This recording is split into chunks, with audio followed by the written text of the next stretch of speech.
Look, I'm not saying the Delilah Garretson story's not news, but it's yesterday's news. Mr. Briggs, Delilah is not just another missing person. She's a well-known, well-respected citizen. Her story involves a cop husband and a little girl waiting for her mommy. Uh-huh. And a family named Buchanan. And a family named Buchanan. Yes, Vicki and I take a personal interest. But it's also a human interest story, Mr. Briggs, that will hook our readers. So will the name Lee Sanders. And a big-time scandal will sell more papers than a woman who missed a flight to New York. Sarah, what you're witnessing here is a classic confrontation. The sort of confrontation we face here every day. Well, I'm fascinated. It seems like you have a little bit of a moral dilemma on your hands. Oh, no, ma'am. It's just simple business. Wrong, Mr. Briggs. Wrong. Selling papers is important, but it is not the only factor. We have a missing woman, but we don't know why. And the article in question has information on her. It has a description and a phone number where people with any information can call. And it is the kind of story that belongs on page number 1. News is news, Clint. But I still don't see what we can tell our readers in this article that we haven't already told them. What about the scarf? What scarf? That's some new information I want in the article. A source at police headquarters said the police may have their first lead. A scarf belonging to Delilah Buchanan Garretson, was found on the service road leading to the airport terminal. Now, don't you think our readers would like to know why? And don't you think they'd also like to hear about the smashing success of her fashion show? A show which she did not attend because she disappeared. And about the major manufacturer who was going to market her fashions, her designs, and do it very big, in a very big way, Mr. Briggs. But now we can't find her. Now, that's more than just a human interest story. That's a mystery. Heavy-duty mystery. Okay. I've already changed the column to fit Lee Sanders' photo. Take that out. We'll need something to fill a lot more space. I trust you to take care of that, Mr. Briggs. Oh, and send in the reporter who did the Delilah story. I want to be able to discuss this with her. Fine. Then you can tell me what I should do about Rudy. Rudy, my songbird? He called again, wants another meeting with you. Good, good. Sarah, this Rudy character is a fellow I've been dealing with for some time. I've been meeting with him to get some background on our drug expose. Where'd you set up the meeting? What meeting? Oh, look, boss, that guy is no better than those lowlifes he's ratting on. You were in danger enough when you took time to meet him when you... When what? When I could see? I got some news, Mr. Briggs. I don't need eyes to hear Rudy's story. Did he say when he'd call back? I don't know. You can never predict with that guy. Look, Clint, I'm sorry. Clint, Mr. Briggs was only trying to protect you. I know that. Everybody's trying to protect me. I don't want to be protected. I just want to do my job. Is that understood? Just need some specialized therapy, that's all. Here's your coffee. Well, it sounds to me like you have it all worked out. Well, you saw what just happened with Mr. Briggs. Now, if I'm going to be editor and do my job as editor, I have to be able to visualize the layout of the paper. I'm sure you can find a version of Braille that works for editors. If not, we'll develop something together. But the point is, from now on, my therapy has to be geared to getting me back in the saddle here at the Banner.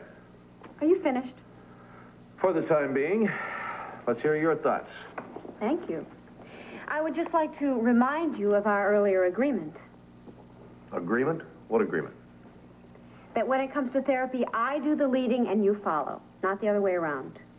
Oh, now, wait a minute. At the house, on the street, or out in public, I'll follow your lead, but here at the Banner, we're on my ground. I know what I need. You know what you want. There's a difference. Clint, this rush to master everything, it's going to do you more harm than it's going to do you good. You think I'm going to fail and get discouraged. You're wrong, Sarah. If I fail, I'll try again, and I'll keep on trying until I get it right. Even if it kills us both? I promise it won't kill both of us. That's supposed to make me feel better? Why don't you admit it? You've never had a patient quite like me before. I have never had a patient anything like you before. All right, maybe I'm riding a little too hard on both of us, but isn't that better than me sitting on my hands and feeling sorry for myself? It seems to me that if I'm willing to throw myself into this job 110%, you can bend your precious rules a little. You don't want to bend them. You want to shatter them into little pieces. And for what? So you can sit at this desk and give some orders? I'm a newspaper man. It's what I do. It's who I am. That is a narrow definition, if you ask me. And besides, Clint, even if you were to reach the challenge, think of the obstacles. I mean, there must be, what, 400, 500 articles in this paper every day? Now, how are you going to work on the composition when you can't even visualize the front page? I said we would figure it out. Oh, now you're an expert on Braille. When the hell will you quit fighting me? When the hell are you going to tell me what's pushing you to do the impossible? Because it's not impossible. It can't be, damn it.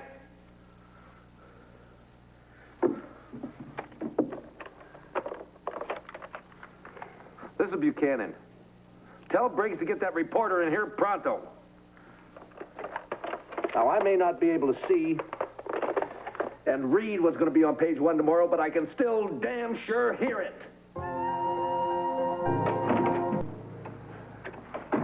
Sorry to interrupt, Clint, but we just heard a flash of the police radio. There's been an accident. Mary Lynn Dennison's been seriously injured. She's in surgery now at Lambview Hospital. Isn't that the girl that lives with her father at the carriage house? Yes, she's a beautiful, sweet young girl. Clint, I know how close you and Vicky are to her family, but we have a new problem on our hands. Somehow, we have to find room to fit the accident into page 1. That means we have to start from scratch.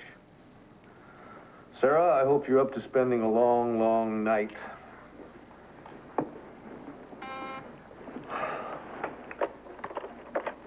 Yeah. Put him on. Rudy?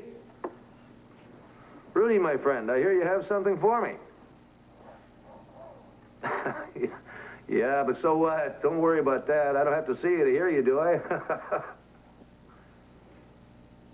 Rudy, you know you can trust me. Name the place. I'll be there.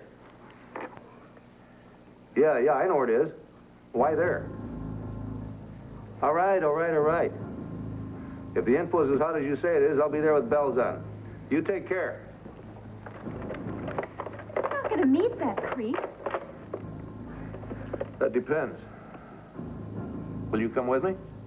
I don't believe this. That guy could be leading you right into a trap, and you want your therapist to come along. Sarah? Are you going to help me do my job? Or aren't you? Watch your step here.